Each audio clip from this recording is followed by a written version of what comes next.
Endi sing ngomong keturunan Wali Songo nggak ada, mana? Kepet bolak-balik ku aing ayeuna keneh. Cadu aing mah kudu eleh. Dalilut jeung aing mah eleh galit moal gelut jeung aing mah. Ngomong sok ngomong digampleng ku aing nyebutkeun eueuh keturunan Wali Songo. Rek saha wae dikepret ku aing.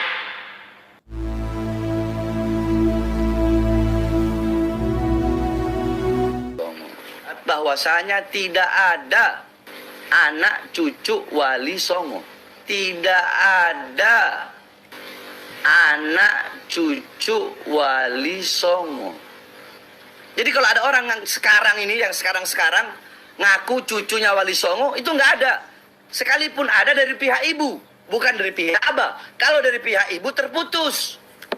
Jadi kalau ada orang yang sekarang ini, yang sekarang ngaku cucunya Wali Songo, itu nggak ada. Sekalipun ada dari pihak ibu, bukan dari pihak abah.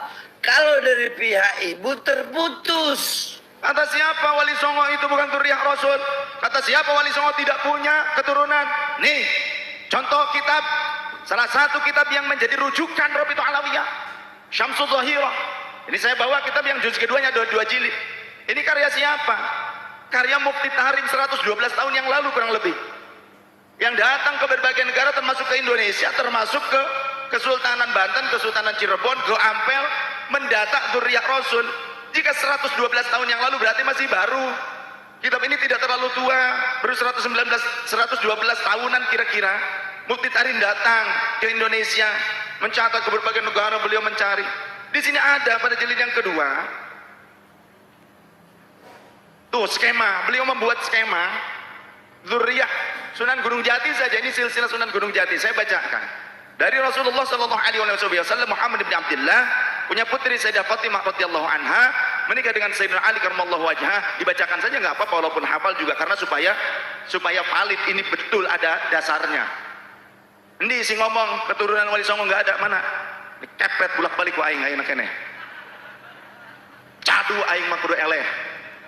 Dalilut jeung aing mah eleh galit moal gelut jeung aing mah. Ngomong sok ngomong digampleng ku aing nyebutkeun eueuh keturunan Wali Songo. Rek saha wae dikepret ku aing. Moal sieun aing mah. Rek ngabela Wali Songo rek ilahar kowe. Betul? Kalau kamu ada di Indonesia tapi kamu membenci Wali Songo atau menyatakan Wali Songo tidak ada keturunannya, minggat dari Indonesia. Betul? Tidak punya tahu diri. Tidak tahu diri. Wani aing mah maju datang ka dieu teh jeung rombongan tibang jeung pamajikan aing. Moal eleh aing mah gelut mah hayu. Tuh man. Tuh man. Rek ngadu naon sok hayu. Ngadu bako hayu, ngadu ngopi hayu. Gedek saya dengan orang yang ngomong seperti itu. Tidak tahu diri di Indonesia, ngomong Wali Songo tidak punya keturunan. Ngomong di media sosial wani hareupeun aing, tampiling ku aing keneh. Guni ngomong begitu, kajen.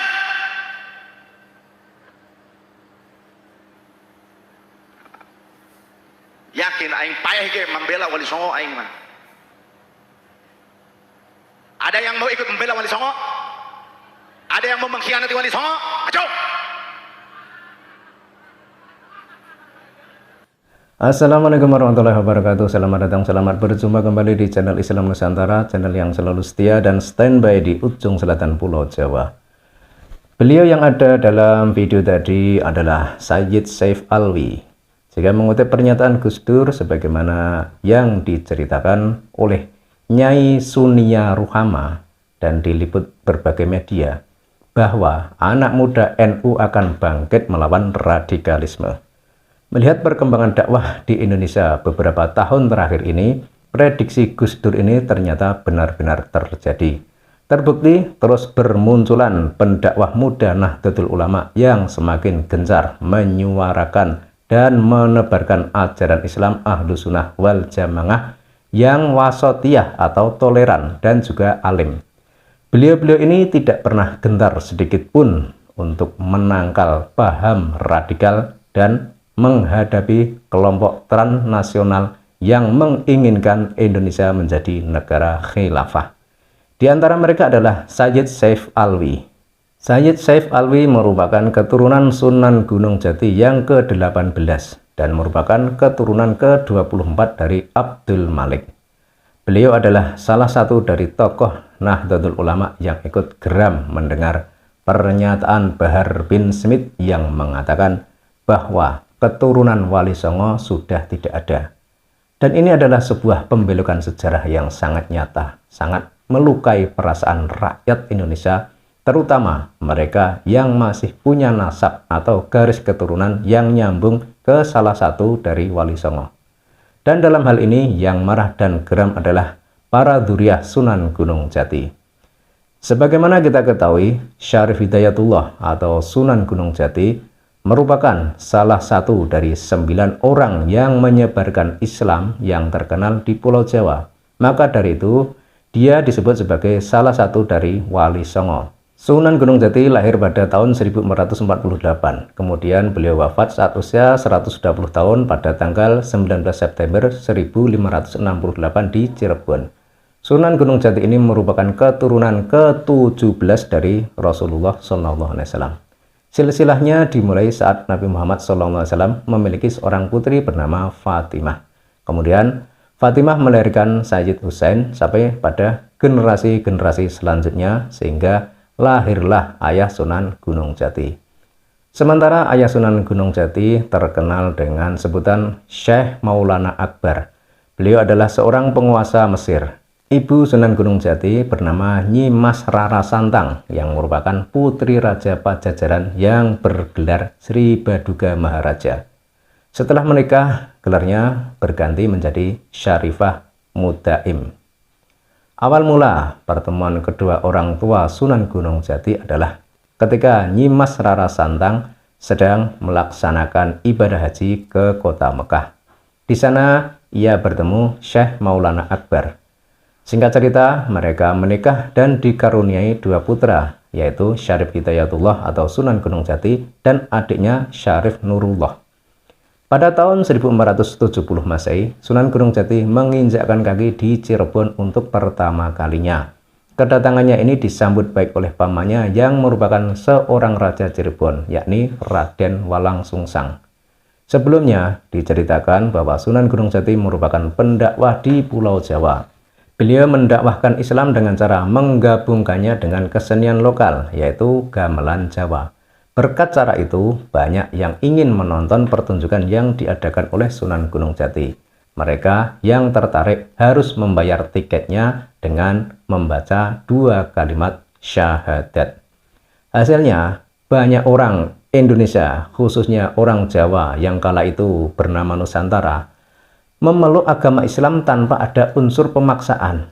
Dan Sunan Gunung Jati pun juga mempunyai hubungan dengan Raja Pajajaran, Jayadewata atau disapa Prabu Siliwangi. Beliau merupakan kakek Sunan Gunung Jati dari ibunya. Prabu Siliwangi mempunyai banyak istri, salah satunya adalah Nyi Mas Subang Larang. Dari Nyi Mas Subang Larang ini, Prabu Siliwangi memiliki 3 keturunan, yakni Pangeran Walang Sungsang, Nyi Mas Rara Santang, yaitu ibunya Sunan Gunung Jati, dan Raden Kian Santang.